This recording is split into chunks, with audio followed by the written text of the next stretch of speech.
Today, we're going to talk about a skill that, for whatever reason, we're never really taught, but man, is it essential for a happy life. We're talking about the art of walking away. Let's just start with a question that, let's be honest, probably feels a little familiar. It's that feeling, that knot in your gut, that little voice telling you something is off. But leaving, for some reason, leaving feels almost impossible. Oh, you know exactly what I'm talking about. You get off the phone or you walk out of a room and you just feel empty. Like your entire energy reserve has just been completely siphoned off, and you're left wondering, why did I even do that to myself? Or maybe it's this. You find yourself putting up with stuff you know you shouldn't. It could be little jabs of disrespect, a constant cloud of negativity, or just a total lack of effort from someone else. And you make excuses for it, even though you can feel it chipping away at you. This one's just exhausting, right? You're caught in this endless loop, trying and trying and trying to get someone to understand where you're coming from, but it's literally like talking to a brick wall. And deep down, you should just walk away.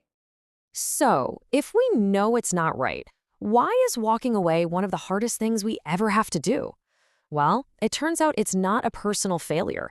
There are some really powerful psychological things happening that keep us feeling stuck.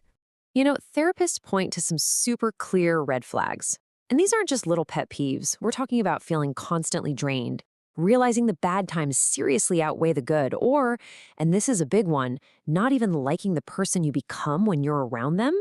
These are huge signs that it might be time to pull back. And one of the biggest mental traps that keeps us pouring our energy into something that's failing, well, it's something that behavioral scientists know all about. It's called the sunk cost fallacy. Basically, our brain plays this little trick on us. It whispers, hey, you've already put in so much time, so much emotion, so much effort. You can't just quit now. It's the exact same reason we'll sit through a terrible movie. We paid for the ticket, so we feel like we have to finish it, even though the money is gone anyway. The real question is, are you going to waste your time too? There's this old saying that just nails it, doesn't it? It sounds so simple, but it's actually really profound. The very first step to getting out of a bad spot is just to recognize you're in it, and then to stop making it any deeper. Okay, so let's completely reframe this whole thing, because walking away isn't about giving up. Not at all. It's actually about leveling up in self-respect. This is so important. We often get it backwards and think leaving is a sign of failure. It's the exact opposite. It's you finally looking at a situation that's costing you your peace of mind and saying, you know what, I'm more important than this. It's choosing your own well-being over a draining attachment. And this right here shows you the exact mental shift you have to make. Our brains are wired to fear loss, right? So our first instinct is to ask, but what if I lose this person? What if I lose this job? But the real question, the more powerful one, is what am I losing every single day that I stay? My energy, my confidence, my happiness? That question changes everything. See, when you walk away, you're not just running from something negative. You're actually making a series of really powerful, positive statements. You're telling yourself and the universe that your boundaries matter, that your well-being is a top priority, and that you're ready to make space for something so much better. So, this all sounds good in theory, but how do we actually do it? Well, the whole process usually starts on the inside, way before you ever physically walk away. The first step is something called emotional detachment. Now, this isn't about becoming cold or mean, not at all. Psychologists explain it as a conscious choice. You decide to put less emotional weight on what another person does or says. You start to observe their behavior instead of absorbing it. You're basically choosing not to get sucked into their drama. So what does that look like in real life? Well, it starts with just being honest with yourself. Recognize the patterns. Stop making excuses for what you clearly see. Second, you just mentally pull back your energy. You stop expecting them to be different. And third, you redefine how available you are. You don't have to answer every text immediately. You don't have to engage every time they try to start something. And that leads us perfectly to the next essential tool you need to protect your peace and your energy. I love this idea of boundaries as a protective mechanism. They're not walls you build to keep everyone out.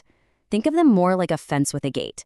They show people clearly what's okay and what's not okay and how they treat you. Now, this is a really, really important question. Because in a perfect world, we just state our boundaries and people would respect them. But yeah, We don't live in a perfect world, and sometimes announcing a boundary out loud can actually make a toxic situation even worse. And for those exact situations, there's this amazing tool called the silent boundary. Instead of a big dramatic announcement, you just make a decision for yourself. You decide you're going to limit how much you engage or what you share. You don't have to announce it to them. You just live it. It's your quiet way of taking your power back. And all of this, seeing the signs, understanding the mind traps, detaching your emotions, setting your boundaries, it all leads up to this final, truly liberating act. I want you to just let that sink in for a second. The real loss isn't the person or the situation you leave. The real, tragic loss is the piece of yourself that you sacrifice every single day you choose to stay in a place that doesn't value you. And this is the beautiful part we always forget about. Every time you close a door, you open a new one. When you finally clear out all that draining emotional clutter, you're not creating a void. You are making room for new people, new opportunities, and new connections that actually respect you and align with who you are. Just remember, true strength isn't about how much disrespect you can endure. It's about having the wisdom and the courage to know when your incredible energy is better spent somewhere else. Because the real art isn't in holding on tighter. It's in knowing when and how to let go.